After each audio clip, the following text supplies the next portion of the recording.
Something wasn't right with these numbers. I stared at my computer screen, rubbing my lower back as my unborn daughter shifted restlessly. The quarterly financial reports from our Singapore office showed a pattern that made no sense, unless someone was deliberately obscuring transactions. I'm Rachel Chin, 34 years old, and until recently, I was the senior financial analyst at Global Dynamics Corporation, a position I'd held for 6 years. My specialty was identifying patterns in complex financial data, finding irregularities that others missed. It's what had earned me rapid promotions and the trust of our CFO, Marcus Thompson. At least, that's what I thought. "Rachel, you look troubled," Sarah whispered, peering over my cubicle wall. My closest friend at work, she'd been keeping an extra eye on me since I entered my 3rd trimester. "Is it the baby?" "No, it's these reports," I murmured, gesturing at my screen. "Look at these transfers. They're structured to appear routine, but the amounts don't match our typical operating patterns." Sarah frowned, her accounting background allowing her to quickly grasp what I was seeing. "How long has this been going on?" "At least 18 months, I replied, pulling up a spreadsheet where I'd been tracking the anomalies. Small discrepancies at first, easily dismissed as rounding errors or currency fluctuations. But they're getting bolder. This quarter alone, there's over $2.7 million that I can't properly trace. Have you told Marcus?" I shook my head, one hand absently rubbing my swollen belly. "Not yet. I want to be absolutely certain before I raise any alarms. This kind of pattern usually indicates money laundering," Sarah finished quietly. "Rachel, be careful. Remember what happened to Jim in compliance when he started asking questions about the Dubai contracts." I remembered. Jim had been let go during a restructuring that somehow only affected his department. His replacement never followed up on his concerns. "I'll be fine," I assured her. "I'm due to start maternity leave in 3 weeks anyway. I just need to document everything properly first." That evening, I stayed late at the office, methodically copying files and taking screenshots of the suspicious transactions. My background in forensic accounting before joining Global Dynamics had taught me the importance of thorough documentation. Every anomaly was cataloged, every pattern noted, with timestamps and system logs to prove when I'd accessed the information. As I worked, my daughter kicked vigorously, as if sensing my tension. "Easy there, little one," I murmured. "Mommy just needs to finish this." I was so focused on my task that I barely noticed Marcus walking past my desk, stopping when he saw me still working. "Rachel, it's almost 8. You should be home resting." I quickly minimized my screens, smiling up at our CFO. In his mid-50s, Marcus had always projected a fatherly image, but something in his expression tonight made me uneasy. "Just wrapping up some quarterly analyses," I said casually. "Want everything organized before my leave starts." He nodded, but his eyes lingered on my computer screens. "Anything concerning?" "Nothing urgent," I lied smoothly. "Standard variance analysis." Good, he said. "Don't stay too late. Your health needs to come first right now." After he left, I quickly finished copying the last set of files to my personal encrypted drive. Something about Marcus's appearance had triggered my instincts. Why was he still here this late? His calendar had shown him in meetings off-site all afternoon. The next morning, I couldn't shake my sense of unease. I arrived early, planning to secure one final set of records, but my computer wouldn't boot up. System maintenance, our egg help desk, told me when I called. Several terminals are affected. should be resolved by afternoon. But when I tried to log into the financial system from Sarah's computer, my credentials were denied. "That's weird," Sarah said, watching me try again. "Want me to log in with my ID?" I started to answer, but a sharp pain cut through my lower abdomen. "Rachel?" Sarah's voice seemed to come from far away as another contraction hit. I gasped, "the baby has other plans." Everything happened quickly after that. Sarah called an ambulance while our office administrator notified my husband, James. By the time James met me at the hospital, I was already in active labor. 8 hours later, Emma Grace Chen came into the world, 3 weeks early, but perfectly healthy. In the joyful chaos of those first days with Emma, I almost forgot about the financial irregularities I'd discovered. Almost. But during late-night feedings, as I cradled my daughter, my mind kept returning to those numbers, to Marcus's odd behavior, to my mysteriously timed computer issues. I had just finished feeding Emma one morning, 18 days into my maternity leave, when my phone rang. Marcus's name appeared on the screen. "Rachel," he said, his voice professionally sympathetic. "I hope you and the baby are doing well." "We are, thank you," I replied, suddenly alert despite my exhaustion. "I'm calling because we've had to make some difficult decisions regarding departmental structure. In reviewing our operations, we've determined that your position has become redundant." The words hit me like a physical blow, but I wasn't entirely surprised. "I see," I said calmly, years of professional training keeping my voice steady. "And this couldn't wait until I returned from maternity leave." "The changes are effective immediately," Marcus continued, ignoring my question. "Given your years of service, we're offering 8 weeks severance, contingent upon signing a standard release agreement. HR will email the paperwork shortly." "What about my maternity benefits?" I asked, though I already knew the answer. "Unfortunately, those terminate with your employment, but COBRA information will be included in your packet." After Marcus hung up, I sat in the nursery rocking chair, holding Emma close as I processed what had just happened. They'd waited until I was on leave, vulnerable, exhausted from newborn care, to terminate me.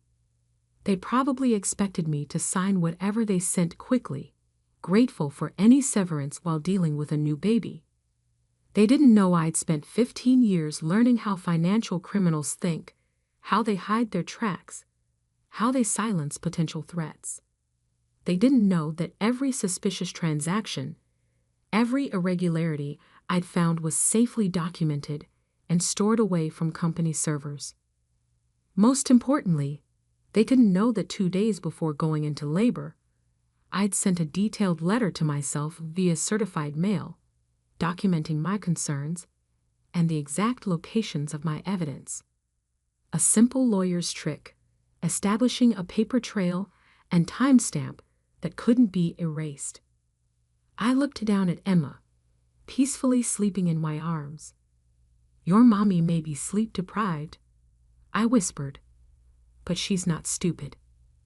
Opening my laptop one-handed, I began composing 2 emails. The first to Lisa Martinez, my former colleague at the FBI's Financial Crimes Division. The second to Robert Chen, my brother and one of the top forensic accounting partners at Deloitte. The next few weeks would be interesting indeed. Sarah called that evening, furious about my termination. "The official story is that your role was eliminated in a restructuring," she said, her voice tight with anger.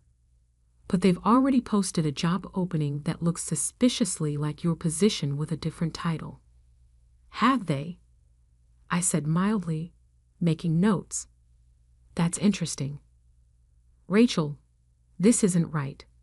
It has to be related to what you found in those reports. Marcus has been acting strange ever since you left. having closed-door meetings with people from the Singapore office. And this morning, they announced a systems upgrade that's limiting access to historical financial records. They're covering their tracks, I said, unsurprised. Have they announced my replacement yet? That's another thing. They're bringing in someone from Singapore, David Wong. He worked with Marcus at his previous company. I remembered seeing Wong's name on several of the suspicious transactions. Perfect, I murmured. What are you going to do? Sarah asked. Right now, I'm going to feed my daughter, I replied. But tomorrow? Tomorrow, I start showing Global Dynamics exactly what happens when you underestimate a new mother who knows where all the bodies are buried. I spent the next few days reviewing my evidence while Emma napped. The pattern was clearer now that I could see it all together. The Singapore office was being used to launder money from somewhere, likely one of our Chinese manufacturing partners. Small amounts at first, disguised as routine business transactions, but growing bolder as they went undetected. Except I had detected them, and I had proof. The severance agreement arrived by email, along with a letter formally documenting my termination due to organizational restructuring. The terms were insulting: 8 weeks' pay in exchange for waiving all claims against the company, including any rights to report suspected wrongdoing to regulatory authorities. They really should have had better lawyers review that agreement. I was feeding Emma when Robert called. "Little sister," he said, his tone serious despite the affectionate greeting.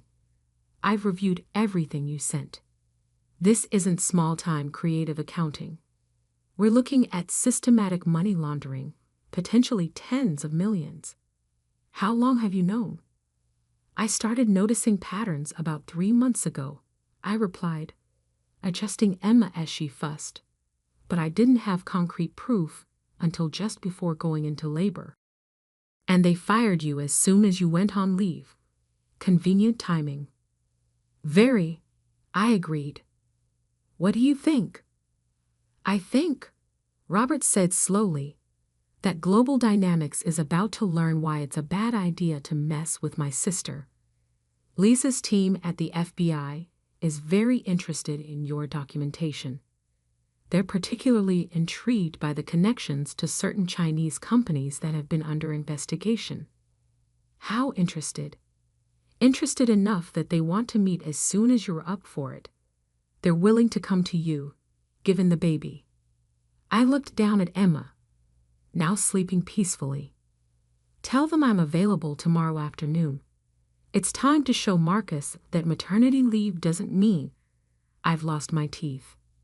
The next day, as I sat in my living room with 2 FBI financial crimes investigators and my brother, I realized that my termination might have been the best thing that could have happened.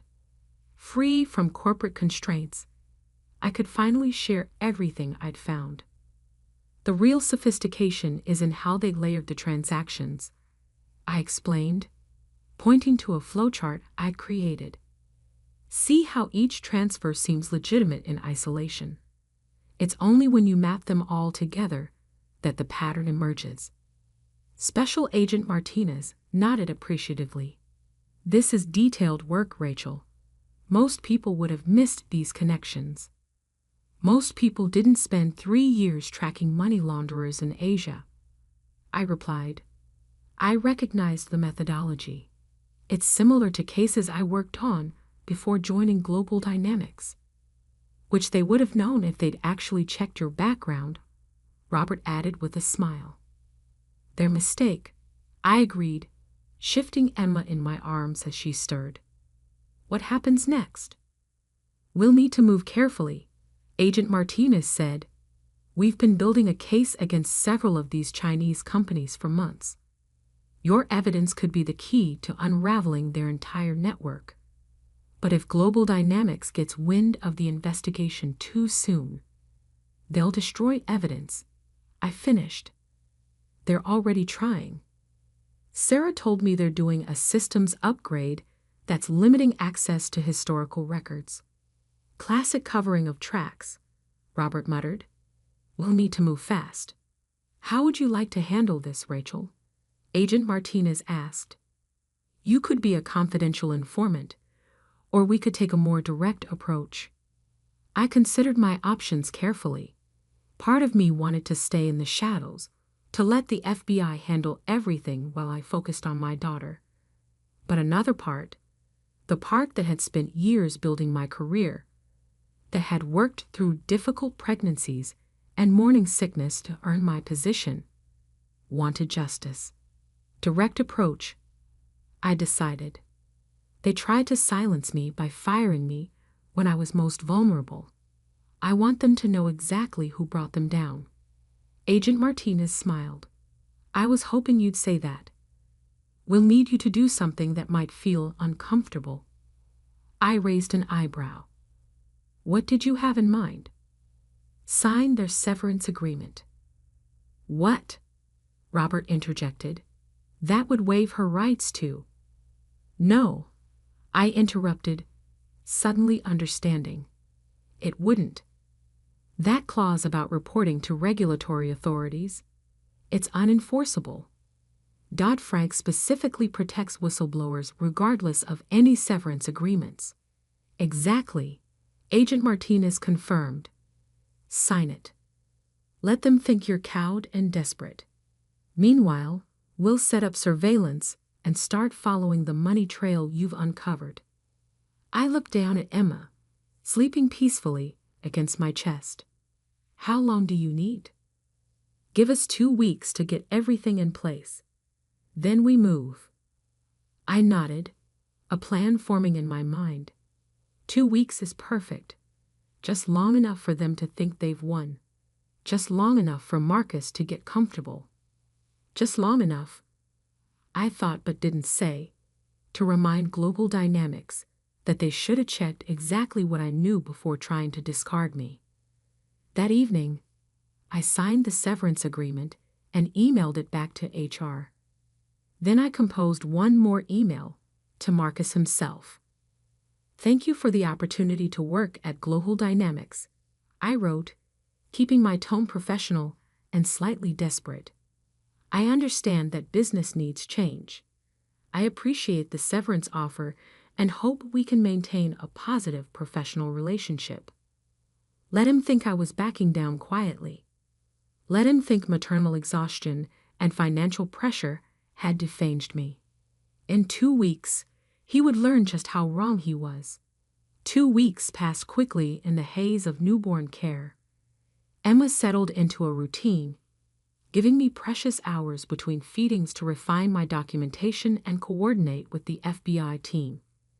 Sarah kept me updated on developments at Global Dynamics, each piece of news confirming that we were on the right track. They're rushing through the system upgrades, she texted one evening. It is working overtime to migrate financial records. Everyone's locked out of the archives until it's complete. Perfect. They were doing exactly what we'd anticipated, creating an electronic trail of their attempts to hide evidence. Each deleted file, each modified record would only strengthen the case against them. David Wong, my replacement, had arrived from Singapore and immediately begun implementing new protocols for financial reporting. According to Sarah, he called an all-hands meeting to announce that historical records were being standardized to match international formats. He keeps emphasizing that any discrepancies we notice are just conversion artifacts, Sarah reported. But Rachel, some of these numbers don't make sense even after conversion. Document everything, I told her, but don't raise any flags. Let them think everyone's accepting their explanations. The FBI surveillance was already yielding results. Agent Martinez called with updates every few days, her excitement growing as they mapped the network of transactions I'd uncovered. The money trail leads to 3 shell companies in the Cayman Islands, she told me during one call, all connected to a Chinese manufacturing conglomerate that's been on our radar for years. We've never been able to prove how they were moving funds to legitimate businesses until now. How much are we talking about? I asked, burping Emma after her morning feeding. Initial estimates suggest over 50 million in laundered funds over the past 2 years. But that's just what we can trace through global dynamics. There could be more through other companies.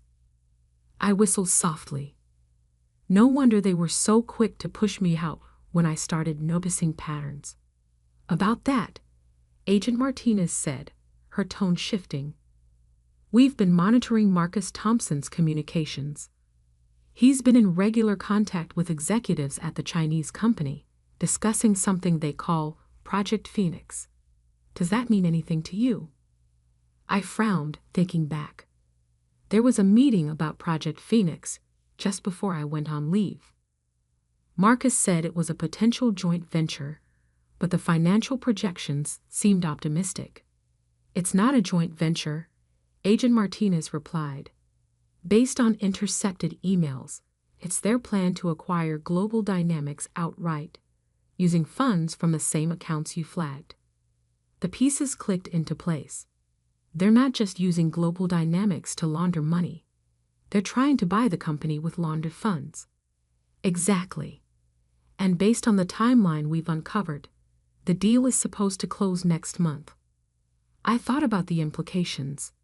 A Chinese company with known ties to money laundering would gain control of a respected American corporation, using illegal funds to do it. The potential for expanded financial crimes would be enormous. What's our next move? I asked. We're ready to act, Agent Martinez said, but we need one more piece of evidence. Proof that Global Dynamics leadership knowingly participated in the money laundering scheme. I smiled, remembering something I hadn't yet shared. Check your email in 5 minutes. After hanging up, I opened my laptop and retrieved a file I'd been saving for the right moment. 3 days before going into labor, I'd recorded a meeting with Marcus, standard practice for all our financial reviews. But this meeting had been different. These transfers from Singapore, I'd said, pointing to specific transactions. The amounts don't align with our normal business operations.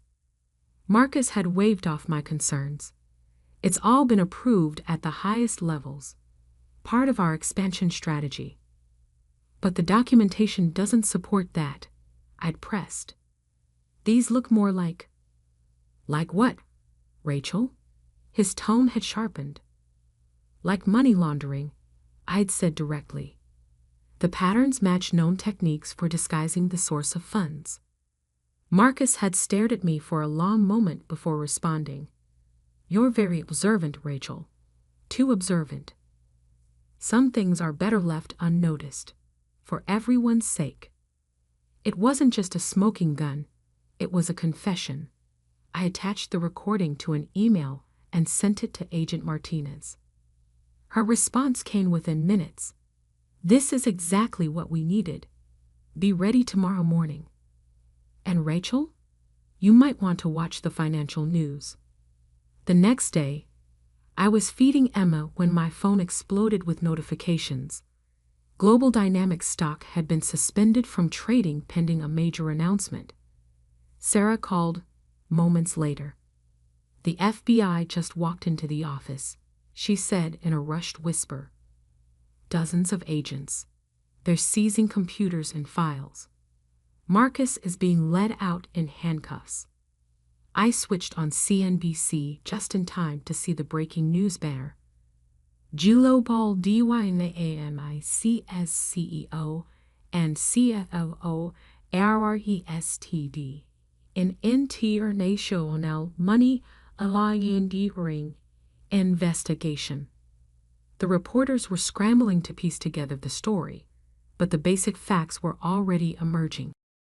A months-long FBI investigation had uncovered a massive money laundering operation involving Global Dynamics and several Chinese companies. Arrests were being made on both sides of the Pacific. My phone rang again. Agent Martinez.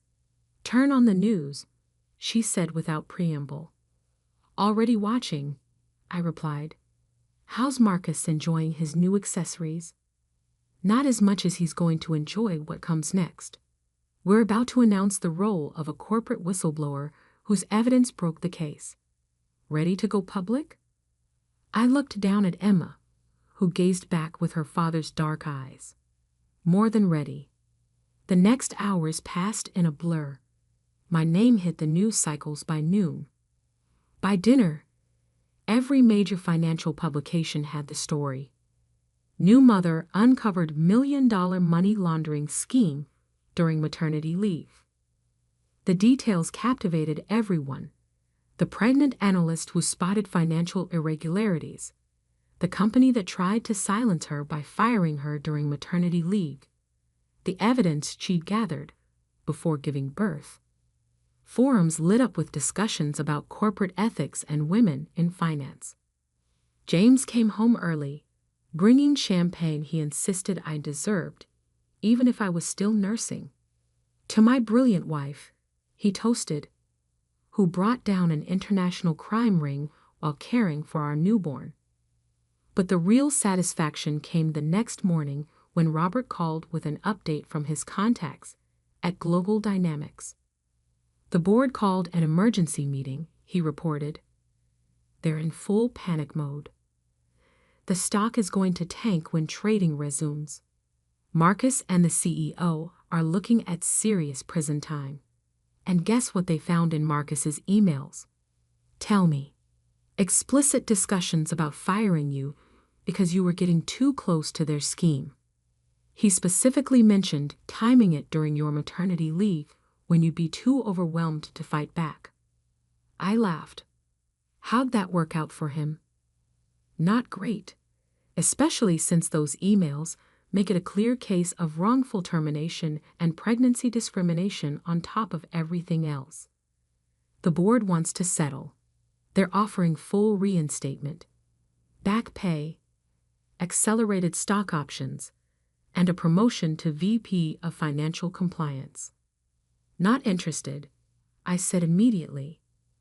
I have other plans. Those plans had begun taking shape during my late-night feedings with Emma. The FBI cases had reminded me how much I'd enjoyed forensic accounting, tracking down financial criminals, bringing justice to sophisticated fraud schemes. Actually, I said to Robert, I've been thinking about starting my own firm, specializing in forensic accounting and fraud detection. Think Deloitte might be interested in a partnership. Are you kidding? After this case? Every major firm in the country will be calling you. He was right. By the end of the week, I had meetings scheduled with 3 of the Big 4 accounting firms, all interested in establishing forensic accounting partnerships. The SEC had reached out about consulting on complex fraud investigations, and 2 universities wanted me to guest lecture on financial crimes detection. But the most satisfying call came from Lisa at the FBI.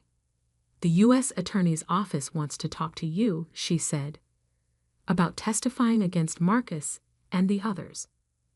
When? Next month. They're particularly interested in how you identified the money laundering patterns. And Rachel? They're very aware that you did most of this work while preparing for maternity leave. I smiled, watching Emma sleep in her bassinet beside my desk. Tell them I'm happy to help. I'll just need breaks for feeding the baby. Of course, Lisa laughed. We wouldn't want your daughter to miss watching her mother take down an international crime ring. The headlines continued for weeks. Global Dynamics stock plummeted when trading resumed. The Chinese company's executives were arrested in Hong Kong. David Wong was caught trying to flee to Malaysia with a hard drive full of incriminating documents. Marcus and the CEO were looking at decades in federal prison for money laundering, securities fraud, and conspiracy. The evidence I'd gathered, combined with the FBI's broader investigation had created an airtight case. Sarah called one evening, still processing everything that had happened. "The office is chaos," she reported. "Internal auditors everywhere, external investigators combing through every transaction. And you know what's crazy? They found even more suspicious patterns once they started really looking. This thing is bigger than anyone realized." "How's morale?" I asked, genuinely curious about my former colleagues. "Mixed. Some people are scared about their jobs. Others are angry they were deceived. But mostly, people keep talking about you. How you figured it all out while you were pregnant. How you gathered evidence even when you were about to give birth. You're like a legend now." I laughed. "Hardly. I just did my job." "While creating new life," Sarah insisted. "It's inspiring, Rachel. You showed everyone that becoming a mother doesn't make you less capable. If anything, it made you more formidable." Looking down at Emma, peacefully nursing as I reviewed case documents for the prosecution, I had to agree. Motherhood hadn't weakened me. It had made me fiercer, more determined to fight for what was right. 3 months after my terminated maternity leave, I sat in my new office, Emma asleep in a bassinet beside me. The wall held my framed FBI commendation and news articles about the case. My desk displayed a photo of Emma wearing a onesie Sarah had given her. My mom fights financial crime. My phone buzzed with a text from Agent Martinez. "Marcus took a plea deal. 15 years minimum. Sending you the press release before it goes public." I smiled, remembering his dismissive tone during that termination call. He thought firing me during maternity leave would silence me, that a new mother would be too overwhelmed to fight back. He'd never considered that becoming a mother would make me fight harder. My new consulting firm was thriving, with a growing list of clients seeking fraud detection expertise. I'd hired Sarah away from Global Dynamics to be my operations director, and we were building a team of analysts who shared our passion for uncovering financial crimes. Best of all, I set my own schedule, allowing me to balance complex investigations with Emma's needs. The bassinet in my office raised some eyebrows at first, but my results spoke for themselves. If anything, having Emma nearby sharpened my focus. Every financial criminal we caught made the business world a little safer for her future. 1 year to the day after my termination, I received an email from Global Dynamics' new CEO. They were still rebuilding their reputation, struggling to restore trust with investors and clients. Would I consider consulting on their new compliance procedures? I drafted a simple reply. My consulting rate is $5,000 per hour, with a minimum engagement of 100 hours. Additional fees apply for any work conducted during traditional maternity leave hours. Emma, now crawling and babbling, pulled herself up on my desk as I hit send. I lifted her into my lap, breathing in her sweet baby scent. "Never let anyone tell you that motherhood makes you weak," I whispered. "It makes you unstoppable." The next generation of financial criminals would learn that lesson the hard way. They'd learn that underestimating a mother's strength, determination, and capacity for justice was a very expensive mistake. And if they didn't? Well, Emma would be old enough for show and tell soon. Maybe she'd like to visit Mommy's office and watch another corporate criminal learn that vital lesson. After all, the best revenge isn't just exposing the truth. It's teaching our daughters that they never have to choose between motherhood and justice.